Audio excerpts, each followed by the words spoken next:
Hello and welcome to another episode of Thriving on Turbulence. I'm Bruce Whitfield. Tonight's topic is innovating in a downturn. Now, before you think it's a mad notion and a complete waste of time, by the end of the show, you will be thinking twice about this. We guarantee it. Think about the concept that uncertainty is a moment of perfect freedom. And we're living in deeply uncertain times now. This is the time to decide you can do things differently, you can break into new markets, you can challenge all your processes, you can actually create something that lives in the future. And it is the perfect time to innovate. And I promise you, the companies that are going to thrive in the future are not sitting fearful at the moment. They are sitting and planning what they're going to do in the next phase. We sit in a situation where it's absolutely about focus and where the opportunities are. So that moment of perfect freedom that Neil mentions. If you look at companies like, you look at the invention of nylon, you look at CNN, you look at FedEx, these are all organizations that emerged in significant downturns.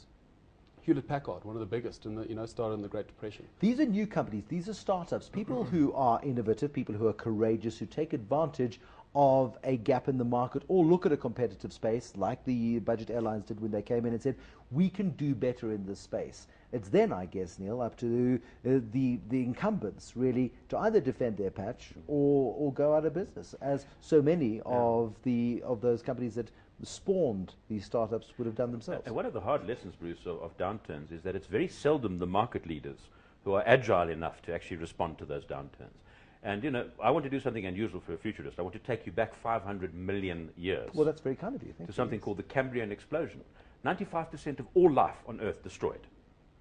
What happened? It created immense white space for new life forms to emerge. And that's exactly what's happening now. We're seeing extinction of a whole lot of companies out there. And the market leaders will either wake up and become nimble and agile or fill those spaces, or new competitors will emerge to step into those spaces. And that's the challenge to the market leader, because they're all sitting there saying, well, we're the market leaders, we know what's happening. Meanwhile, there's a bunch of youngsters with earrings in unmentionable places and rude T-shirts out there who are sitting there saying, they're fat, they're lazy, we can take them, we've got a better idea. And you talk about the incumbents as well. These are the, Neil mentioned it quite eloquently, but these are the guys that are in panic mode. They've pulled the covers over their head, and they are waiting for it to all go away. Yep. Guess what? It's not going away. And they're trying to time the market. So the volatility is going all over the place. Guess what? They pull the covers even further over their heads. You've now got you've got an organization who has a bold CEO who says, you know what, I'm actually willing to explore more than I just exploit what I currently got. So you can innovate, not just about growing new revenues, but you can actually innovate in cost savings and process improvements. Because when everyone's cutting back now, your return on innovation dollar or innovation rand is significantly higher now if you make the investment today.